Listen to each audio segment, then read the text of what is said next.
Telugu Desam party ఆవిర్భావం నుంచి నాటి నుంచి నేటి వరకు కూడా తెలుగుదేశం పార్టీలో ఉంటూ ఆ పార్టీకి అభివృద్ధికి ఎంతో కృషి చేస్తున్నటువంటి కృష్ణా జిల్లా కైకిలి నియోజకవర్గం కల్దిని మండలం వెంకటాపురం గ్రామం మాజీ సర్పంచ్, అదేవిధంగా సర్పంచుల ఛాంబర్ మండల అధ్యక్షులుగాను మండల ఉపాధ్యక్షులుగాను తెలుగుదేశం పార్టీలో వివిధ హోదాల్లో పనిచేసి కైకలూరు నియోజకవర్గం Kaldindi market yard committee AMC మాజీ చైర్మన్, యువ నాయకులు వల్లభనేని శ్రీనివాస్ చౌదరి అలియాస్ నానిగారితో ఈరోజు జర్నలిస్ట్ పని ముఖాముఖి కార్యక్రమం. నమస్తే నానిగారు. నానిగారు, కైకలూరు నియోజకవర్గంలో గతంలో కంటే తెలుగుదేశం పార్టీ పుంజుకుంటుంది. 2019 దగ్గర నుంచి విజయమంగళ వెంకటరమణ ఎమ్మెల్యే జరిగింది. ఈ పుంజుకునే సమయంలో 2014 వచ్చేటడికి మరలా మిత్రపక్షమైన భారతీయ జనతా పార్టీకి కేటాయించడం, అదేవిధంగా ఇప్పుడు కూడా 2024 ఎన్నికల్లో కూడా మళ్ళీ భారతీయ జనతా పార్టీకి కేటాయించడం వెనకాల అంటే ఈ విధంగా మిత్రపక్షానికి కేటాయించడం వల్ల పుంజుకునే టైంలో తెలుగుదేశం పార్టీ కొద్దిగా బలహీనపడుతుంది అంటారా నియోజకవర్గంలో? తెలుగుదేశం పార్టీ పొత్తులో భాగంగా అధినాయకుడు చంద్రబాబు నాయుడు గారు భారతీయ జనతా పార్టీకి ఈ కైకలూరు నియోజకవర్గ సీటుని కేటాయించడం జరిగింది. తెలుగుదేశం, జనసేన, బీజేపీ 3 పార్టీలు ఇప్పుడు జనరల్గా ఇక్కడ మెజారిటీ పార్ట్ ఆఫ్ గెలుపులో పాత్ర తెలుగుదేశం పార్టీదే. తెలుగుదేశం పార్టీ నాయకుల కష్టం వల్ల ఈరోజు మా అధినాయకుడు చంద్రబాబు నాయుడు గారి ఆదేశాల మేరకు భారతీయ జనతా పార్టీకి అందరం కలిపి సపోర్ట్ చేయడం జరిగింది. ఇక్కడ అభ్యర్థిగా గెలిపించడం జరిగింది. కైకలూరు మండలం అతిపెద్ద మండలం అండి. ఆ కైకలూరు అతిపెద్ద మండలంలో ప్రతిసారి కూడా తెలుగుదేశం పార్టీ మెజార్టీ వస్తుంది, మండలాల వారిగా చూసుకుంటాం. అవును. అటువంటి టైంలో ఈ మిత్రపక్షాన్ని కేటాయించడం వల్ల అంటే భవిష్యత్ కాలంలో తెలుగుదేశం పార్టీకి ఏమైనా నష్టం జరిగే అవకాశం ఉందంటారా?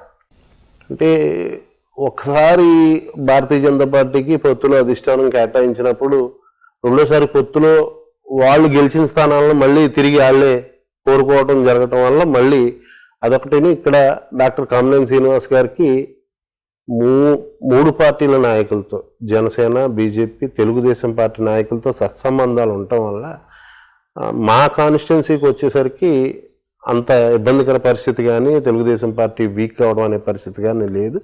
వాస్తవంగా ఎలక్షన్ ముందు జయమంగళ వెంకటరమణ గారు ఊహించని విధంగా వైసీపీలో ఎమ్మెల్సీ ఇస్తానంటంతో అటు మారికపోవడం వల్ల ఇక్కడ కొంత అభ్యర్థుల విషయంలో కొంత గ్యాప్ ఉండటం వల్ల కూడా తెలుగుదేశం పార్టీ నుంచి భారతీయ జనతా పార్టీకి కేటాయించారని నేను అనుకుంటున్నాను. శ్రీనివాస్ చౌదరి గారు, 2014 నుంచి 2019 వరకు మన కామినేని శ్రీనివాస్ గారు భారతీయ జనతా పార్టీ అభ్యర్థి అధికారంలో ఉన్న ఎమ్మెల్యేగా పనిచేశారు. 2019 నుంచి 2024 వరకు దూలం నాగేశ్వరరావు గారు ఎమ్మెల్యేగా పనిచేశారు. అంటే వీళ్ళిద్దరూ చురుకు 5 సంవత్సరాల కాలం పనిచేశారు. వీళ్ళిద్దరు పరిపాలనలో, ఇద్దరు స్థానికులే నియోజకవర్గానికి, వీళ్ళిద్దరు పరిపాలనలో మీకు ఎవరి సమయంలో కైకలూరు నియోజకవర్గం అభివృద్ధి చెందిందని మీరు భావిస్తున్నారు?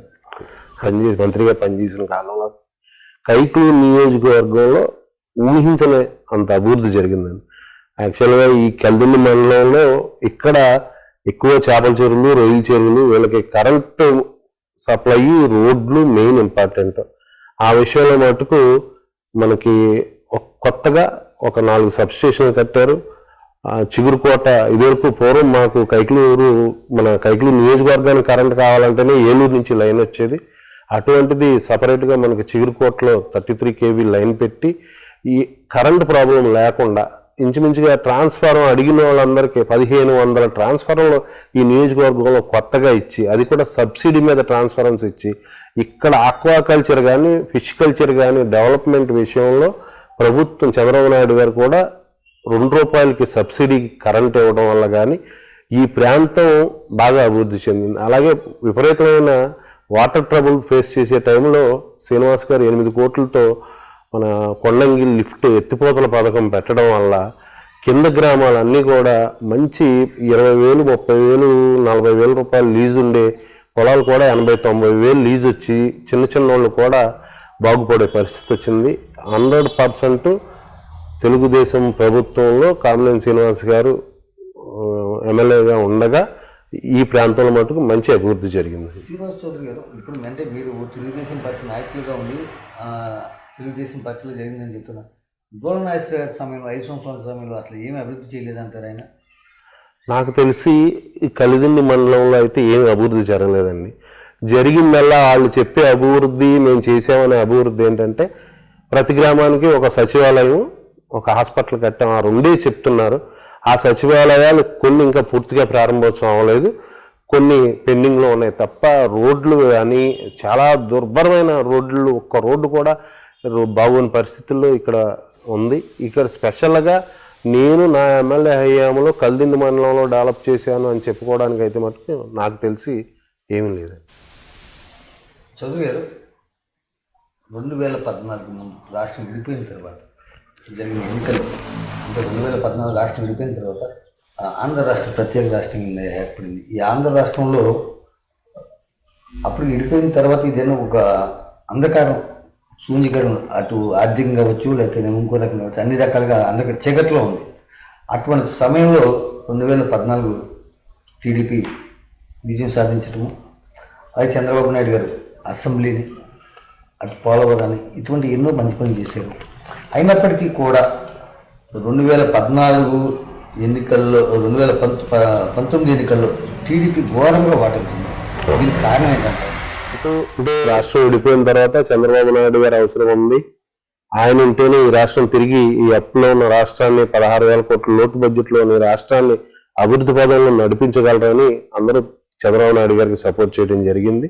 అలా 5 సంవత్సరాలు గడిచిన తర్వాత నా ఉద్దేశంలో ప్రభుత్వం మీద వ్యతిరేకత ఏమీ లేదు, కానీ ఈ రాజశేఖర రెడ్డి కుమారుడు ఒక్కసారి నన్ను చూడండి అని అడుగుతున్నాడు అన్న భావనలో ఎక్కువ % ప్రజలు అటు మొగ్గు చూపడానికి ఒకసారి ఛాన్స్ ఇచ్చి చూద్దాం కదా అన్న ఉద్దేశం ఒకటి ఎక్కువగా కనపడింది. ప్లస్ 2 సోషల్ మీడియాలో విపరీతమైన ఫేక్ ప్రచారాలు కూడా కొంతవరకు ఆ నమ్మకాలని క్రియేట్ చేసేటట్టు చేశారు. దానివల్ల తప్ప ప్రభుత్వ అభివృద్ధి విషయంలో కానీ ప్రభుత్వం మీద నాకు తెలిసి అయితే ఎటువంటి వ్యతిరేకత లేదు. ఒక్కసారి చూద్దాం అన్న ఉద్దేశంతో జరిగిన పొరపాటు అది. తను ఒకసారి అవకాశం ఇచ్చి అడిగారని ఇచ్చారంటే ఒక్కసారి చూద్దాం అన్న అవకాశాన్ని ప్రజలు ఇచ్చారు. అయితే 2024 మొన్న జరిగిన ఎన్నికలు జగన్మోహన్ రెడ్డి 2019 నుంచి 2024 వరకు ఆయన పరిపాలించాడు జగన్మోహన్ రెడ్డి గారు. ఈ 5 ఏళ్ల కాలంలో ఆయన సచివాలయాన్ని, లేకపోతే వాలంటీర్ వ్యవస్థని, ఇలా ఎన్నో అభివృద్ధి పథకాలు చేపట్టాను. అయినప్పటికీ చెబుతున్నాడు ఆయన. అయినప్పటికీ కూడా 2024 మొన్న జరిగిన ఎన్నికల్లో ఘోర ఓటమి. ఇప్పటి వరకు రాజకీయ పార్టీలు పుట్టిన తర్వాత ఏ పార్టీ కూడా అంత ఓటమి జరగలేదు. ఆ విధంగా ఓటమి చెందింది. దీనికి కారణం ఏంటంటారు? అంటే మీరు సచివాలయాలు కన్స్ట్రక్షన్ చేయడం వల్ల, ఒక సచివాలయ వ్యవస్థను ఏర్పాటు చేయడం వల్ల, దానికి ఆ వ్యవస్థకు బిల్డింగ్ కట్టడం వల్ల ప్రజలకు వచ్చే లాభం ఏం లేదండి.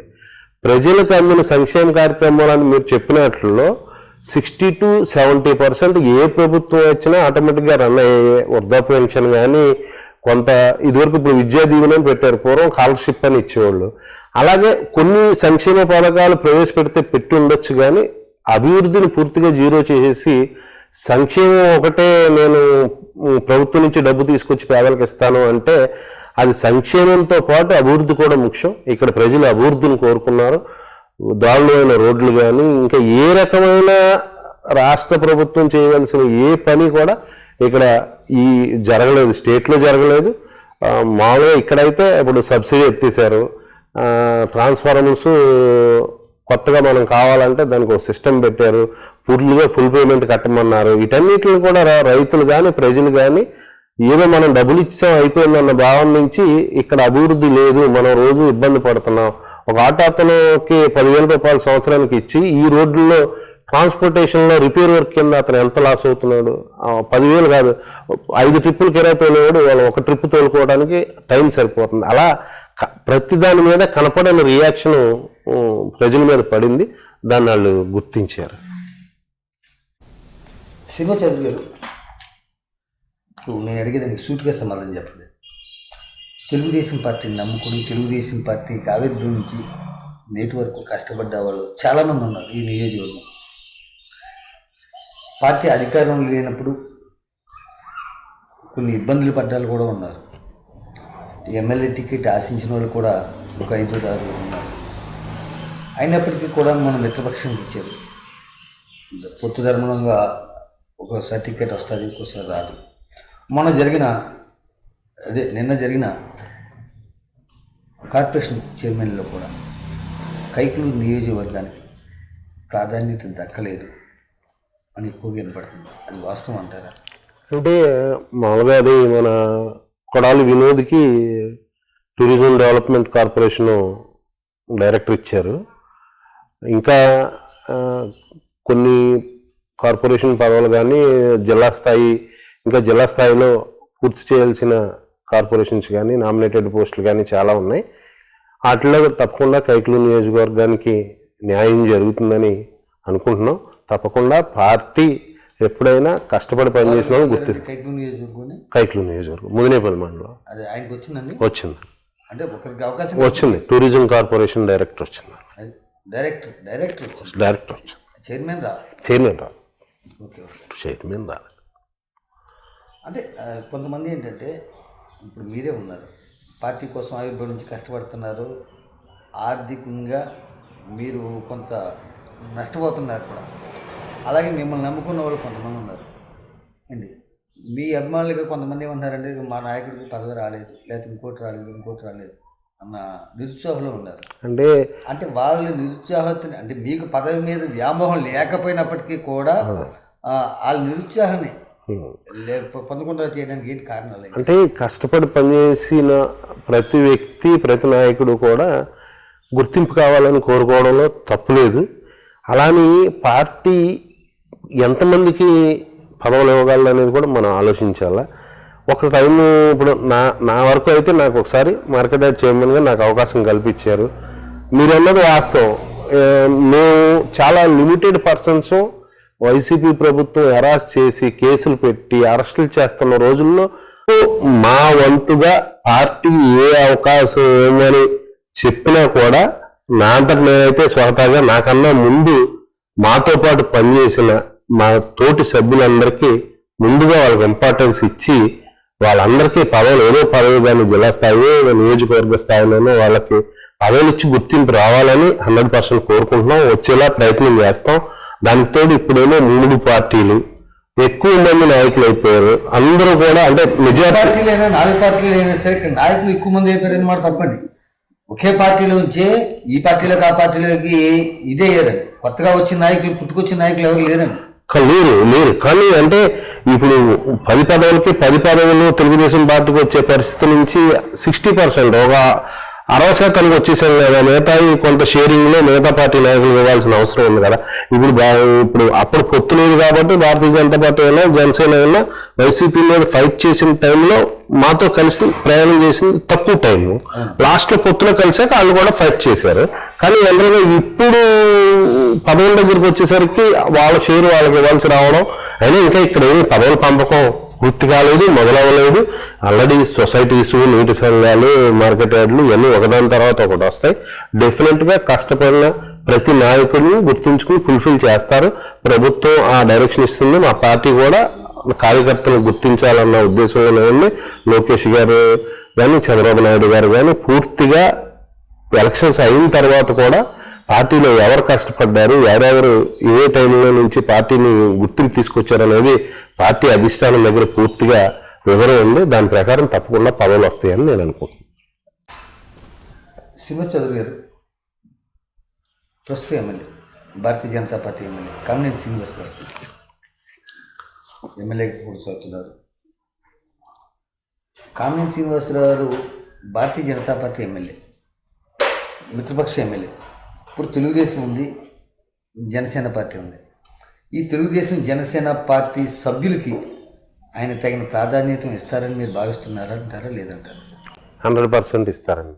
ఎందుకంటే ఆయన చాలా సందర్భాల్లో తెలియజేశారు, డైరెక్ట్గానే చెప్పారు. అంటే అది మరి ప్రెస్లో వచ్చిందా లేదా అనేది కానీ ఓపెన్ మీటింగ్లోనే చెప్పారు. ఇక్కడ తెలుగుదేశం పార్టీ ఒక 75-80% తెలుగుదేశం పార్టీ కృషి ఉంటే, ఒక 20% జనసేన పార్టీ కృషి ఉంటే వాస్తవంగా బీజేపీ నుంచి ఒక 10% ప్రాధాన్యత ఉంటుంది.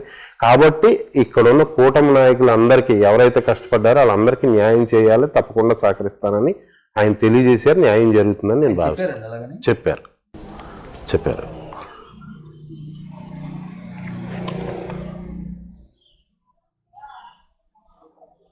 మామూలుగాను కైకలూరు నియోజకవర్గం పేరు చెప్పకనే ఒక బీసీ సామాజిక వర్గం, బీసీలు ఎక్కువ ఈ నియోజకవర్గం ఓసీల కంటే. ఆ బీసీలకి తగిన ప్రాధాన్యత అంటే తెలుగుదేశం పార్టీ అంటే బీసీ పార్టీ అండి, అటువంటి బీసీలకి తగిన ప్రాధాన్యత ఏం దక్కే అవకాశం ఉందంటారా? అంటే బీసీ ఓసీ అనేది నేను చెప్పలేను, కానీ ఇక్కడ ఇప్పుడు మా మండలంలోకి వచ్చేసరికి 100% ఓసీలు ఉన్నారు, బీసీలు ఉన్నారు. కష్టపడిన వాళ్ళు తప్పకుండా ప్రాధాన్యత క్రమంలో తప్పకుండా బీసీలకి న్యాయం జరుగుతుందని నేను అనుకుంటున్నాను. శ్రీనివాస్ గారు,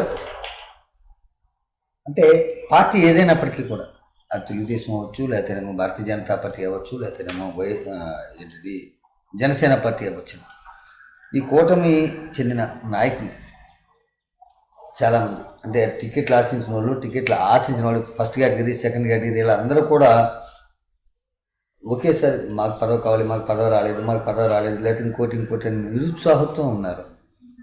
అసలు ఈ నిరుత్సాహత పడడానికి కారణాలు ఏంటి? అలా దీన్ని ఎలా భర్తీ చేయగలుగుతారంటారు? అంటే వాస్తవంగా మనం పార్టీకి మనం ఎంతకాలం సర్వీస్ చేసాం, మనం ఒక 1 year 2 years 3 years నుంచో కష్టపడిపోయి నాకు పార్టీ అత్యున్నత గుర్తింపు ఇవ్వాలని కోరుకోవడం ఏ పార్టీలో అయినా సమంజసం కాదు.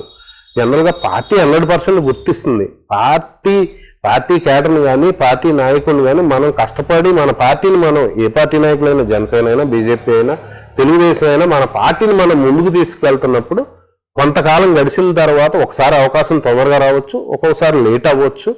లేట్ అయినంత మాత్రాన్ని మనం పార్టీ మీద అలగటం కానీ, పార్టీని విమర్శించడం కానీ, పార్టీని డిస్టర్బ్ చేయడం కానీ చేయకుండా నిరంతరం ఒకటే పద్ధతిలో మనం పార్టీ కోసం కష్టపడుతూ ఎదురుకెళ్తుంటే 100% అవకాశాలు తప్పకుండా వస్తాయి. నేను 2001లో ఇండివిజువల్గా నేను సర్పంచ్ చేశాను. తర్వాత 18 సంవత్సరాల నుంచి 19 సంవత్సరాలు పార్టీ ప్రెసిడెంట్గా ఇంకో రకంగా పార్టీకి సేవ చేశాను తప్ప పదవులు ఆశించలేదు. నాకు last time market yard chairman వచ్చింది. మళ్ళీ ఇప్పుడు అలాగే ఇప్పుడు నేనేమనుకుంటున్నాను, ఇంకా బోల్డ్ మంది నాయకులు ఉన్నారు, వాళ్ళందరూ ఫుల్ఫిల్ అయితే చాలనుకుంటున్నాం. అంతేగాని పదవి రాలేదని మనం ఏ పార్టీలో ఉన్నా ఆ పార్టీని డిస్టర్బ్ చేయడం, వర్గాల కింద మారడం అలా చేస్తే అతి తొందరగా మనం ఎప్పుడైతే ఒక పదవి కోసం పరుగులు తీసి ఆ పదవి సంపాదించాలని అదే పని మీద ఉంటామో అది మనం దగ్గరికి వెళ్ళిన కొద్ది దూరం అవుతూ ఉంటుంది. మన దాన్ని మనం కష్టపడి పనిచేసుకుంటూ వెళ్తే డెఫినెట్గా ఏ పార్టీలో అయినా, అది జనసేన అయినా, తెలుగుదేశం అయినా, బీజేపీ అయినా పదవులు ఆటోమేటిక్గా మన దగ్గరికి వస్తాయనేది నా భావన. శ్రీనివాస్ గారు, మొన్న లోకేష్ గారు పాదయాత్ర చేసినప్పుడు అధికార పార్టీ అయినటువంటి ఆ రోజున అధికారంలో ఉన్నటువంటి వైఎస్ఆర్సీపీ అడుగడుగున ఆటంకాలు సృష్టించింది. అదే పవన్ కళ్యాణ్ గారు వారాహి యాత్ర చేస్తున్నప్పుడు వారాహిని వాహనాన్ని కూడా మా రాష్ట్రంలో రానివ్వనంటూ కొంతమందులు కూడా వ్యాఖ్యలు చేశారు. అయినా సరే ఆయన మొండిగా తిరిగాడు, ఈయన మొండిగా తిరిగారు. అయినా సరే ఇన్ని భీమవరంలో ఎన్ని గొడవలు జరిగినాయో మీకు తెలుసు లోకేష్ గారు. ఇటువంటి సమయంలో కూడా వాళ్ళు ఎదుర్కొని యాత్రలు చేశారు. కానీ రేపొద్దుట అంటే ఇవాళ ప్రతిపక్షంలో ఉన్నటువంటి జగన్మోహన్ రెడ్డి గారు ఆ రోజు అధికారంలో ఉండి ఇవాళ ప్రతిపక్షంలో ఉండి త్వరలో నేను ప్రజల ముందుకు వస్తాను, పాదయాత్రలు చేస్తానన్నారు. అంటే ఈ రేపొద్దున జగన్మోహన్ రెడ్డి చేసే పాదయాత్రలు కూడా మీ తెలుగుదేశం వాళ్ళు కూడా అడ్డుకుంటారని మీరు భావిస్తున్నారా? లేదండి, అలా అటువంటి పరిస్థితి తెలుగుదేశం పార్టీలో కానీ, తెలుగుదేశం నాయకుల్లో కానీ, కార్యకర్తల్లో కానీ అటువంటి పరిస్థితి ఉండదు. అతను ఏదో స్టార్టింగ్లో పాదయాత్ర చేసి ప్రజల్ని ముద్దులు పెట్టో, నెత్తి మీద చేయి పెట్టో, సవర్ తీసో ప్రజలు నమ్మించగలిగాడు. కానీ ఇవాళ ప్రజల ముందుకు వచ్చిన అతను ఎన్ని రకాల ప్రయత్నాలు చేసినా ఆంధ్రప్రదేశ్ రాష్ట్రంలో ఇంకా అతను నమ్మే పరిస్థితి ఇక్కడ ప్రజానీకానికి లేదు. దానికి తెలుగుదేశం కార్యకర్తలే అడ్డం పడాల్సిన అవసరం లేదు. ప్రజలు ఎవరో అతను విశ్వసించే పరిస్థితి కూడా లేదు. మన జరిగిన 2024 ఎన్నికల్లో వైఎస్ఆర్సీపీ ఘోరంగా ఓటమి చెంది తెలుగుదేశం పార్టీ మరింత బలపడింది కూటమి ప్రభుత్వం. అసలు తెలుగుదేశం పార్టీ ఈ విధంగా మరింత బలపడడానికి ప్రధాన కారణం ఎవరంటారు, కారకులు ఎవరంటారు? తెలుగుదేశం పార్టీ బలపడటానికి అధికారంలో రావడానికి అధికారంలో రావడానికి తెలుగుదేశం పార్టీకి ఉన్న ఒక పాలసీ, బలమైన క్యాడరు, కార్యకర్తలు, ఇది మెయిన్ ఇంపార్టెంట్ అండి. అలాగే ఏదైనా కొంచెం వాళ్ళ వరకు, మా గ్రామం వరకు మేము చూసుకుని ఓట్లు వేయించుకున్నాము పార్టీకి అనే లెక్కలో ఉన్న కార్యకర్తలను కూడా పక్క గ్రామాలకు వెళ్ళి కాళ్ళు చేతులు పుచ్చుకుని మీరు తెలుగుదేశం పార్టీని గెలిపించకపోతే మన రాష్ట్రం నాశనం అయిపోద్దని అందరినీ ఏకం చేసిన శక్తి మటుకు జగన్మోహన్ రెడ్డిదని నేను అనుకుంటున్నాను. అలాగే పార్టీ పొత్తు మనకి ఏర్పాటు అవడానికి చంద్రబాబు నాయుడు గారు అరెస్ట్ అయినప్పటి నుంచి పవన్ కళ్యాణ్ గారు వెళ్ళి జైల్లో ఆయనకి మనోధైర్యం కల్పించడం, ప్రతిపక్ష పార్టీలు ఓట్లు చేయలేకుండా ఒకే మాట మీద అన్ని ప్రభుత్వ వ్యతిరేక ఓటు చేయకుండా ముగ్గురిని ఒక కూటమి కింద తీసుకొచ్చి అందరినీ ఒకటి చేసి ఒక తాటి మీద ప్రయాణించేలా చేసిన పవన్ కళ్యాణ్ గారి వాళ్ళు కూడా ఈరోజు కూటమి అత్యధిక మెజార్టీ సాధించడానికి అవకాశం ఉంది. వల్లభనేని శ్రీనివాసరావు గారు అలిగేస్తున్నాను. నాని గారు, మీరు 2001లో కలిదింగ మండల వెంకటాపురం గ్రామ సర్పంచ్గా పనిచేశారు, ప్రెసిడెంట్గా. ఆ సమయంలో మీ గ్రామంలో ఎటువంటి అభివృద్ధి చేశారు, ఏంటి మీరు చేసిన అభివృద్ధి? మీరు ఎక్కడ పెట్టారు, ఇక్కడ పెరిగారు, మొత్తం అన్ని కూడా మీకు తెలిసి ఇక్కడ గతంలో ఎలా ఉండేది, మీరు ప్రెసిడెంట్గా సర్పంచ్గా అయిన తర్వాత ఎలా ఉంది, ఏం చేశారు? అదే టైంలో మీరు సర్పంచ్ చేసే టైంలో మండల ఆ సర్పంచులు అధ్యక్షులుగా, మీరు ఉపాధ్యక్షులుగా చేశారు. ఆ టైంలో సర్పంచులను అందరినీ కూడా ఎటువంటి ప్రోత్సాహాలు ఇచ్చారు, వాళ్ళు ఏ విధంగా వెళ్ళారు? ఆ రోజుల్లో మీకు ప్రభుత్వం ఏ విధంగా, ఆ రోజున కూడా మీకు తెలుగుదేశం ప్రభుత్వం, ఆ తెలుగుదేశం ప్రభుత్వం వల్ల అధిక దాని ప్రోత్సాహంతో మీరు ఎటువంటి అభివృద్ధి కార్యక్రమాలు చేశారు ఒకసారి మాకు చెప్పండి. 2001లో నేను సర్పంచ్గా ఎన్నికైన తర్వాత చాలా చిన్న వయసులో మనం పంచాయతీ సర్పంచ్గా ఎన్నికైన తర్వాత అప్పట్లో కొత్తగా సీసీ రోడ్ల నిర్మాణం అనేది కొత్తగా స్టార్ట్ అయింది. అప్పట్లోనే మా గ్రామంలో 2-3 సీసీ రోడ్ల కింద మార్చడం జరిగింది. అంగన్వాడీ కేంద్రాలు కన్స్ట్రక్షన్ చేయడం జరిగింది. అలాగే మంచినీళ్ళ చెరువు చుట్టూ ఫెన్సింగ్ ఏర్పాటు చేసి స్వచ్ఛమైన నీరు అందించడానికి ప్రయత్నం చేయడం జరిగింది. అలాగే గ్రామాల్లో అంతర్గత రహదారులు కానీ, గ్రామంలో ఉన్న వాళ్ళకి ఎవరికి ఏ అవసరం వచ్చినా వీధులు పరిశుభ్రంగా ఉంచి పంచాయతీకి ఒక స్వచ్ఛమైన రూపం ఇచ్చి అభివృద్ధి పదంలో పంచాయతీని నడిపించడం జరిగింది. ఆ రోజుల్లో ప్రభుత్వం నుంచి వచ్చిన గ్రాంట్స్ ఈ పంచాయతీకి వచ్చే తక్కువ ఆదాయం వల్ల, హౌస్ ట్యాక్స్ కానీ ఏదైనా తక్కువ ఉండటం వల్ల ఎక్కువ % బయట నుంచి నిధులు తీసుకొచ్చి ఊరు గ్రామంలో నుంచి పొలాల దగ్గరికి వెళ్ళే రహదారులు మార్కెటింగ్ నిధులతో కానీ ఇలాంటి అభివృద్ధి కార్యక్రమాలన్నీ మనం పంచాయతీ సర్పంచ్గా ఉన్న టైంలో అభివృద్ధి చేయడం జరిగింది. అలాగే మండల సర్పంచుల సంఘం అధ్యక్షుడిగా అందరు సర్పంచుల్ని, పార్టీలకు అతీతంగా అందరు సర్పంచుల్ని కలుపుకొని సర్పంచులకు రావాల్సిన హక్కులు, సర్పంచుల యొక్క గౌరవానికి భంగం కలగకుండా, అలాగే సర్పంచుల సమస్యలపై పోరాటం చేస్తూ అప్పుడు రాజేంద్ర ప్రసాద్ గారు సర్పంచుల సంఘం అధ్యక్షుల కింద ఉండేవాళ్ళు. మేము దాంట్లో అప్పుడు మా హక్కుల కోసం హైదరాబాద్ కూడా వెళ్ళి పోరాటం చేసి మా డిమాండ్స్ని, అధికార పార్టీలో ఉన్నా కూడా మా డిమాండ్స్ ముఖ్యమంత్రికి సమర్పించి సర్పంచుల అందరినీ అభివృద్ధికి మాకు మార్కెటింగ్ చెస్లో కానీ, రిజిస్ట్రేషన్లో కానీ, ఎందులో అయితే ఎన్ఆర్జీఎస్లో కానీ, 12వ ఆర్థిక సంఘం నిధులు కానీ, ఏ అయితే పంచాయతీలకు రావాల్సిన వాటా ఉందో అది పూర్తిగా పంచాయతీలకు చెందేలాగా మేము మండల స్థాయిలో కానీ, నియోజకవర్గ స్థాయిలో కానీ అన్నింటిలోనూ మా వంతు ప్రయత్నం మేము చేసి అభివృద్ధి చేయడం జరిగింది. అలాగే తర్వాత మళ్ళీ నేను దిగిపోయినా మళ్ళీ బీసీ అయినా ఇంకో సర్పంచ్ని మనం పెట్టగానే మనకన్నా అత్యధిక మెజార్టీతో ఆదరించి గెలిపించడం జరిగింది. ప్రజలు చేసిన అభివృద్ధిని మంచిది ప్రజలు గుర్తించారు. అలాగే మ్యాక్సిమం ఇప్పటి వరకు పంచాయతీ అభివృద్ధికి కట్టుబడి పనిచేస్తున్నాం. 2017-18లో కలిదింగ అగ్రికల్చరల్ మార్కెట్ కమిటీ చైర్మన్గా తెలుగుదేశం పార్టీ నాకు అవకాశం కల్పించడం జరిగింది. ఆ టైంలో మార్కెట్ యార్డ్ అభివృద్ధి కోసం మనం మార్కెట్ యార్డ్లో ఉన్న ఇంటర్నల్ రోడ్లన్నీ సీసీ రోడ్లుగా మార్చడం జరిగింది. అలాగే నిరుపయోగంలో ఉన్న గోడౌన్స్, అంటే ఇక్కడ అగ్రికల్చరల్ ల్యాండ్ తగ్గిపోయి ధాన్యం ప్రొడక్షన్ తగ్గిపోవడం వల్ల నిరుపయోగం ఉన్న గోడౌన్స్కి మనం పర్మిషన్ తీసుకొచ్చి రొయ్యల మేత స్టాక్ చేసుకుని అద్దె పెట్టుకుని మనం అందులో నిల్వ చేసుకుని మనం చేసుకోవడానికి ఆ గోడౌన్స్ అద్దెకి ఇవ్వడం జరిగింది. ఇంచుమించుగా ₹1,00,000 ప్రతి నెల మార్కెట్ యార్డ్కి ఆదాయం వచ్చేలాగా మనం ఏర్పాటు చేయడం జరిగింది. అలాగే ఈ చుట్టుపక్కల ఉన్న వాళ్ళు మార్కెటింగ్ సెస్ ఎక్కువ కలెక్ట్ చేసి మన మార్కెట్ యార్డ్ ఆదాయం పెంచడం జరిగింది. అలాగే మార్కెట్ యార్డ్ ముందు రోడ్డు పక్కన ఆక్రమణకు గురయ్యి మార్కెట్ యార్డ్ మూసేసే పరిస్థితి వస్తే అదంతా మనం క్లియర్ చేసి ఒక చక్కటి షాపింగ్ కాంప్లెక్స్ నిర్మాణం చేయడం జరిగింది. అది మనం మార్కెట్ యార్డ్ చైర్మన్ అయిన తర్వాత స్టార్ట్ చేసి మన టైంలోనే మళ్ళీ ప్రారంభోత్సవం కూడా చేసి పూర్తి చేసి ఆ షాప్స్ అద్దెకి ఇవ్వడం జరిగింది. అలాగే రైతు బజార్ కల్దిండి చుట్టుపక్కల కొన్ని గ్రామాలకి కూరగాయలు పండించే వాళ్ళు చాలా ఎక్కువగా ఉన్నారు. వాళ్ళకి అందుబాటులోకి తేవడానికి రైతు బజార్ కన్స్ట్రక్షన్ 54 లక్షలతో మనం రైతు బజార్ శాంక్షన్ తెచ్చి కన్స్ట్రక్షన్ పూర్తి చేయడానికి ఒక 60 to 70% కన్స్ట్రక్షన్ పూర్తయిన తర్వాత ప్రభుత్వం మారిపోవడం వల్ల అది అలా ఆగిపోయింది. గత 5 సంవత్సరాల నుంచి కూడా ఆ 30-40% పనిచేయకుండా రైతు బజార్ని అలా పెట్టారు. డెఫినెట్గా మళ్ళీ ప్రభుత్వం అధికారంలోకి వచ్చింది. తప్పకుండా రైతు బజార్ కూడా పూర్తి చేసి ప్రజలకు అందుబాటులోకి తీసుకొస్తామని తెలియజేస్తాను.